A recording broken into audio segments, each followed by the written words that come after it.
Thank you. So many people have told me that they love me. And I want to tell you, I love me as much as you, if not more. But I do appreciate it. How many of you people know who Shecky Green is? Well, you're about to get some of that. So anyway, if you're looking for an intellectual discussion of the U.S.-Israel relationship, that comes when Dave McCormick speaks later on. But I just want to make it really clear, I'm in the Hitler sucks wing of the Republican Party.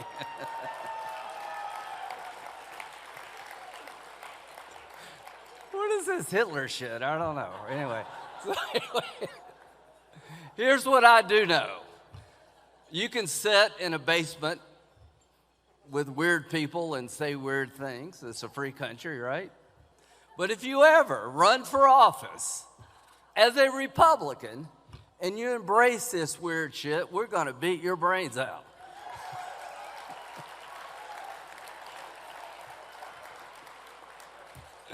If you're an anti-Semite and you think because somebody loves Israel, their brain is wired, that means you got a brain.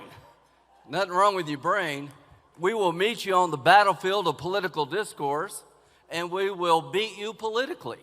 I want the world to know anti-Semitism, anti-Israel rhetoric, anti-Israel thought is not the road to being elected as a Republican.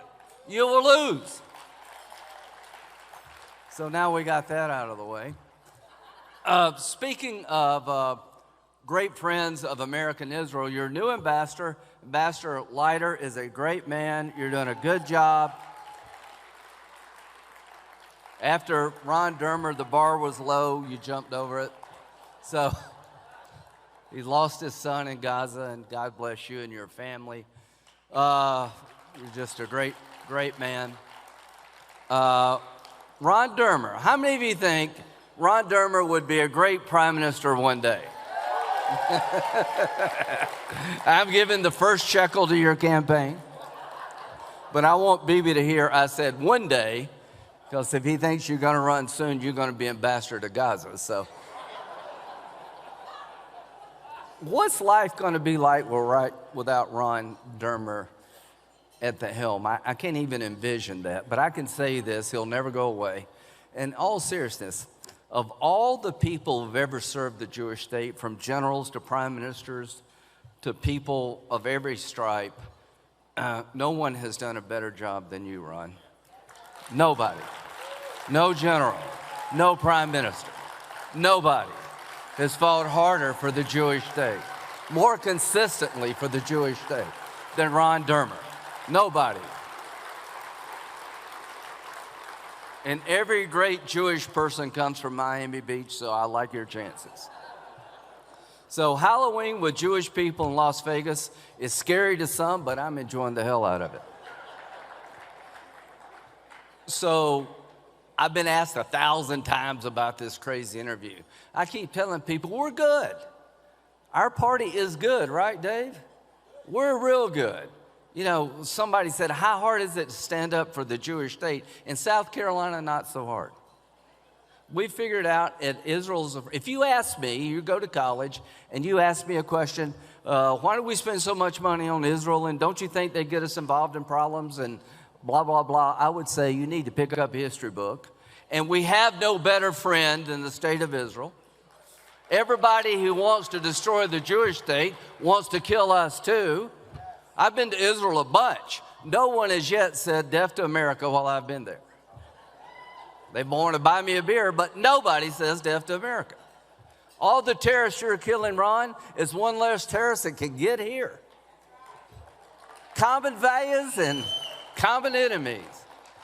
And if you don't get that, you should not be allowed to drive. So what to do about Hamas? Kill them off.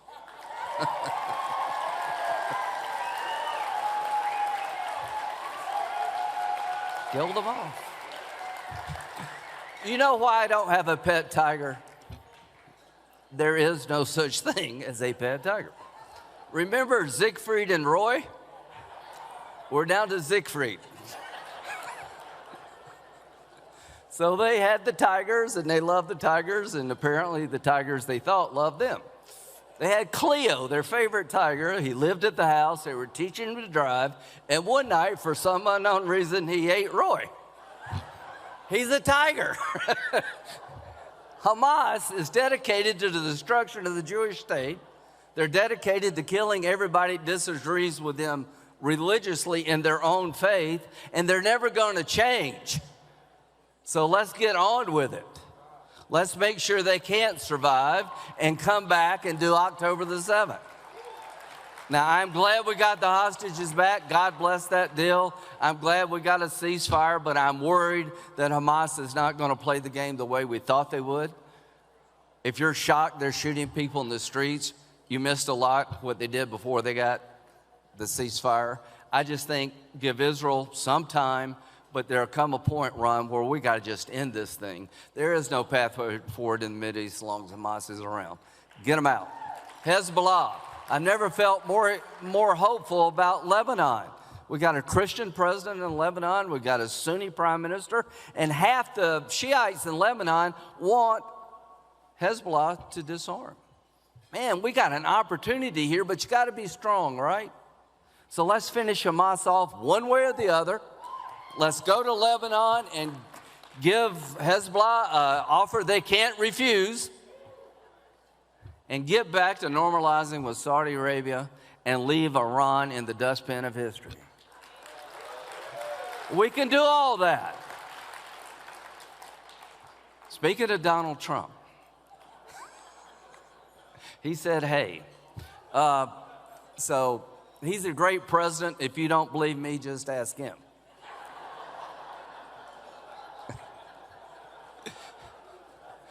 What happened with me and him was we found common ground. I've come to like him and he likes him, and that changed our entire relationship. But he did the Golan Heights thing. Remember, Ron? He said, I called him up, where you at? I'm with BB on the Golan Heights. He said, I didn't know we were in New York. No, that's another Golan Heights. We're over there. He recognized the Golan Heights by tweet because he understood you can't give it back to Syria because they'll use it to kill you. He recognized Jerusalem as capital of Israel. Why? Because if you got a problem with that, take it up with God. He's the guy that did it, not Trump.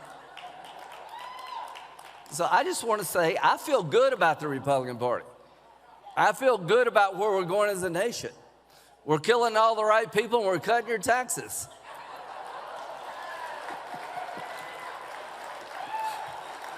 Trump is my favorite president. We've run out of bombs. We didn't run out of bombs in World War II. So, as a coalition of Republicans, some Baptist, some Jewish, we organize ourselves around principles that we love and we cherish. We love individual freedom. We love entrepreneurship. We love capitalism. We love Israel. We love the idea of Israel. We love the struggle they've been involved in. We love them, helping them because you're helping yourself. So to those who worry about these stupid interviews and far off places, don't worry. The Republican Party has figured it out when it comes to Israel. We understand that Israel is a friend of America to the bitter end. We understand that God blesses those who bless Israel. And where I come from, I figured that crap out when I was 6 years old. God bless you. Thank you very much.